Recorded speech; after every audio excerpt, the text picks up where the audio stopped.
अभ्यास तर व्यवस्थित केला होता, पेपर पण व्यवस्थित लिहिला होता, बट सर बॅकलॉग लागलेला आहे. डिसिजन सायन्समध्ये बॅकलॉग लागलेला आहे. सर हा डिसिजन सायन्स एवढा डिफिकल्ट का आहे? तर विद्यार्थी मित्रांनो, ह्या डिसिजन सायन्सबद्दल आपण इन डिटेल डिस्कशन करणार आहेत. नमस्कार, मी प्राध्यापक निखिल स्वामी, स्वामी अकॅडमीमध्ये आपल्या सर्वांचं स्वागत आहे. बघा विद्यार्थी मित्रांनो, तुम्ही करेक्ट थंबनेलवरती क्लिक केलेलं आहे. तुम्हाला ह्या पर्टिक्युलर व्हिडिओमध्ये तुम्हाला टोटल डी-एसबद्दल माहिती भेटणार आहे. डी-एसमध्ये कशी स्ट्रॅटेजी वापरली पाहिजे, डी-एसमध्ये काय सिलेबस असतो, कुठले इम्पॉर्टंट पॉईंट्स आहेत आणि काय करायचं आहे. कमी टाईममध्ये आपल्याला डी-एस क्लिअर करायचं आहे विथ हाय स्कोर. तर ते आपण इन डिटेल बघणार आहोत. बघा स्ट्रॅटेजी नंबर 1 आपल्याला काय करायचं आहे, सगळ्यात पहिल्यांदा सिलेबस बघायचं. काय करायचं, डी-एसचा सिलेबस बघायचा. काय सिलेबस आपला बघा. फर्स्ट सेमिस्टर 2024 पॅटर्नचे विद्यार्थी असाल एन-ई-पी 20 नुसार, तर तुम्हाला काय सिलेबस काय इंट्रोडक्शन दिलेलं आहे. इंट्रोडक्शनमध्ये डिसिजन सायन्सचं महत्त्व काय आहे, ठीक आहे. Role of quantitative technique in decision making, LPP दिलेला आहे, ठीक आहे. LPP is very important. बघा सगळ्यात पहिले मी तर आय-एम-पी टॉपिक्स लिहून देतो तुम्हाला. स्टार एवढे टॉपिक्स तुम्ही व्यवस्थित केले तरी तुमचं डी-एस इझिली निघू शकतो, ठीक आहे. सगळ्यात पहिलं एल-पी-पी, ठीक आहे. त्यानंतर बघा तुम्हाला एल-पी-पीचं फॉर्म्युलेशन असेल, ग्राफिकल सोल्युशन असेल, ठीक आहे. तुम्हाला ते ट्राय करायचं आहे. त्यानंतर ट्रान्सपोर्टेशन प्रॉब्लेम, ठीक आहे. ट्रान्सपोर्टेशन तुम्हाला खूप इम्पॉर्टंट आहे. ट्रान्सपोर्टेशनवरती तुम्हाला 10 मार्कही येऊ शकतात, ठीक आहे. नॉर्थ वेस्ट कॉर्नर मेथड असेल, लिस्ट कॉस्ट मेथड असेल, व्यायाम असेल, ठीक आहे. हे 3 मेथड्स तुम्हाला ट्रान्सपोर्टेशनमध्ये येत असतात. त्यानंतर बघा आपल्याला असाइनमेंट प्रॉब्लेम करायचं. काय असाइनमेंट प्रॉब्लेम व्हेरी इम्पॉर्टंट. 10 मार्क्सला आपल्याला असाइनमेंट येत असतं. असाइनमेंटला स्किप करून नाही चालत. त्यानंतर बघा डिसिजन थेरी. डिसिजन थेरीमध्ये आपल्याला हे अनसर्टनिटीमध्ये आपल्याला प्रॉब्लेम डिसिजन फाइंड आउट करायचा असतो. त्याच्यामध्ये मॅक्सिमॅक्स काढायचं असतं, मॅक्सिमीन काढायचं असतं, मिनिमॅक्स रिग्रेट क्रायटेरिया काढायचा असतो. देन आपल्याला ह्याचे केसेस आहेत बॅलन्स केसेस, ते फाइंड आउट करून आपल्याला हे असाइनमेंट सॉल्व्ह करायचं आहे. आणि डिसिजन अंडर अनसर्टनिटी, ठीक आहे. ह्याला आपण डिसिजन अंडर अनसर्टनिटी म्हणतो. त्यानंतर बघा आपल्याला गेम थेरी आहे, खूप इम्पॉर्टंट आहे गेम थेरी. 5th नंबरला आहे गेम थेरी. त्यानंतर लास्ट आहे आपला पर्ट अँड सीपीएम, ठीक आहे. पर्ट आणि CPM is a very important point. 6th number PERT and CPM, ठीक आहे. हे सिलेबस वाईज तुम्हाला दिलेलं आहे. हेच टॉपिक्स तुम्हाला व्यवस्थित करायचं आहे. तुमचं हे डिसिजन सायन्स काय होणार आहे, निघून जाणार आहे सिस्टमॅटिक वेने. तर हे झालं फर्स्ट सेमिस्टरसाठी. आता थर्ड सेमिस्टरवाल्यांनी काय करायचं बघा. थर्ड सेमिस्टरवाल्याचं सिमिलरच आहे. सगळ्यात पहिलं तुम्हाला ट्रान्सपोर्टेशन आहे, ठीक आहे. ट्रान्सपोर्टेशन आहे, असाइनमेंट आहे, ठीक आहे. देन तुम्हाला एल-पी-पी आहे सिमिलरली. देन सीपीएम आहे, गेम थेरी आहे, डिसिजन अंडर अनसर्टेनिटी आहे. देन तुम्हाला बघा प्रोबॅबिलिटी आहे, मार्को चेन आहे. हे बघा प्रोबॅबिलिटी, मार्को चेन असेल, मोडी सिस्टीम असेल, हे युजलेस टॉपिक्स आहेत. तुम्हाला ह्याच्यात काहीच एफर्ट्स तुमचं डोकं घालायची गरज नाही. युजलेस टॉपिक्स आहेत, डायरेक्टली स्किप करू शकता. आपण या युजलेस टॉपिक्सला आपण कव्हरच नाही करत. कारण काय याचे तुमचा टाइमपास खूप होणार आहे, ठीक आहे. टाइमपास खूप होतं. एकदम लेंदी प्रॉब्लेम्स असतात आणि लेंदी प्रॉब्लेममध्ये तुम्हाला 1 ते 1.5 घंटा हे प्रॉब्लेम घेऊन टाकतात. बाकीचे पेपर कधी सॉल्व्ह करायचा, ठीक आहे. असतातच तुमच्याकडे 2.5 घंटे. 2.5 घंट्यामध्ये येण्याचे 1-1.5 घंटा घेतलं तर तुम्ही काय करणार आहे बाकी. त्यामुळे तुम्हाला असे टॉपिक शोधायचे आहेत. बघा हे ट्रान्सपोर्टेशन असेल, कसलाही प्रॉब्लेम असेल, 10 मिनिट्स 10 मार्क्स. असाइनमेंट्स ॲटलिस्ट तुम्हाला 10 to 15 मिनिट्स लागतात, त्याच्या पलीकडे नाही. एल-पी-पी कुठलाही प्रॉब्लेम असेल 15 minute, CPM 15 minute, game theory 15 minute, decision under uncertainty 15 minutes. बघा किती झाले तुमचे. बघा प्रत्येकाला जरी 15 मिनिट म्हणलो तर 90 मिनिट्स झाले तुमचे. 90 मिनिट्स म्हणजे किती झाले तुमचं 1.5 आवर्स, ठीक आहे. 1.5 आवर्समध्ये तुम्ही टोटली पेपर अटेम्प्ट करू शकता आणि शेवटचा 1 आवर तुम्ही चिल करू शकता. किंवा हे प्रॉब्लेम सॉल्व्ह करायचे असतील तर सॉल्व्ह करा, ठीक आहे. पहिल्यांदा आपलं उद्दिष्ट काय असलं पाहिजे, मेन जिथं आपल्याला स्ट्राईक केल्यानंतर डायरेक्टली लात मारल तिथं पाणी निघतं, असे प्रॉब्लेम अटेम्प्ट करायचे. आणि हे प्रॉब्लेम्स तुम्हाला हे समोर आहेत. बघा सेम प्रॉब्लेम आहे. एल-पी-पी, प्रोबॅबिलिटी, सीपीएम, पर्ट आहे, decision under certainty, decision under uncertainty, हे प्रॉब्लेम सॉल्व्ह करायचे आहेत. आणि हे तुम्हाला डिसिजन सायन्स पास करण्याकडे मदत करत असतात. तसंच आता तुम्हाला एक थर्ड सेमिस्टरमध्ये खूप इम्पॉर्टंट टॉपिक आहे सिम्युलेशन, सिक्वेन्सिंग. जे फर्स्ट सेमिस्टरचे स्टुडंट होते त्यांना हे टॉपिक्स नाही आहेत, सिम्युलेशन, सिक्वेन्सिंग, ठीक आहे. आणि एखाद 2 टॉपिक्स असतील, ते टॉपिक्स तुम्हाला नसणार आहेत. तुम्हाला बेसिकली फर्स्ट सेमिस्टरवाल्यांना हे टॉपिक्स कॉमन आहेत आणि थर्ड सेमिस्टरवाल्यांना हे स्पेसिफिक आहेत. कोणकोणते, हे मार्को चेन, प्रोबॅबिलिटी, मोडी, सिम्युलेशन, सिक्वेन्सिंग हे एक्सक्लुझिव्ह थर्ड सेमिस्टरसाठी आहेत.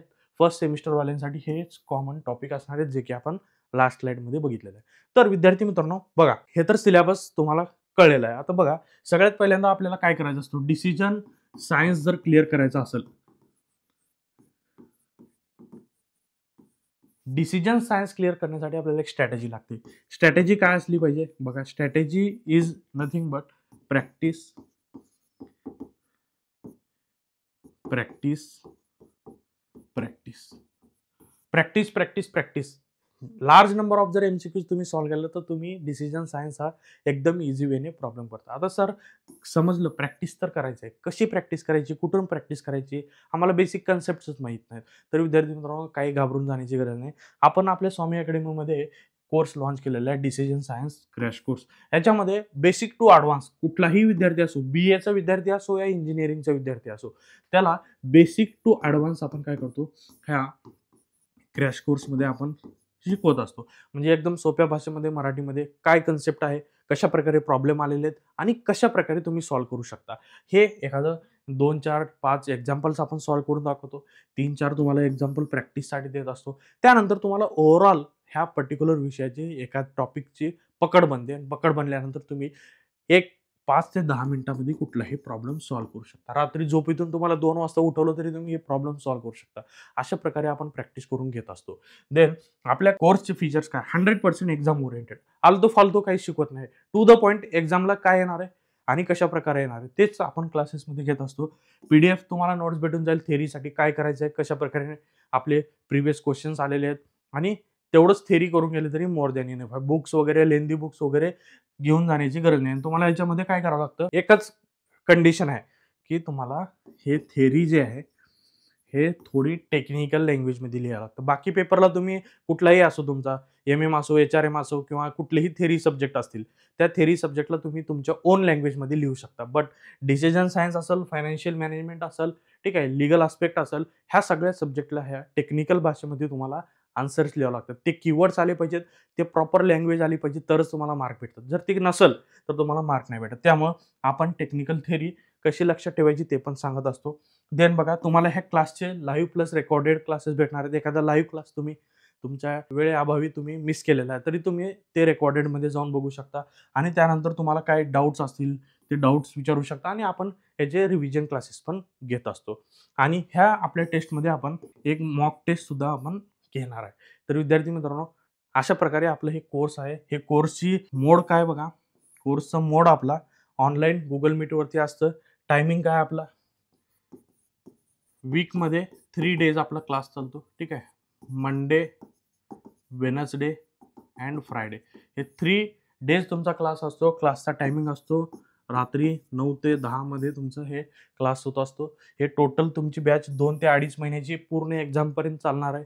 आणि याच्यासाठी तुम्हाला जर एनरोल करायचं असेल तर या नंबरवरती कॉन्टॅक्ट करा. ह्याची फीस ₹3000 आहे. बट विद्यार्थ्याच्या रिक्वेस्टनं आपण फीस कमी केलेली आहे आणि ती फीस असणार आहे फक्त ₹2000. या 2000 मध्ये तुम्हाला 2 मंथ्स ट्रेनिंग द्यायचं आहे, प्रॉपर ट्रेनिंग द्यायचं आहे, प्रॅक्टिस करून घ्यायचं आहे आणि 1 वेमध्ये आपल्याला हे DS काय करायचं आहे, क्लिअर करायचं विथ हाय स्कोर.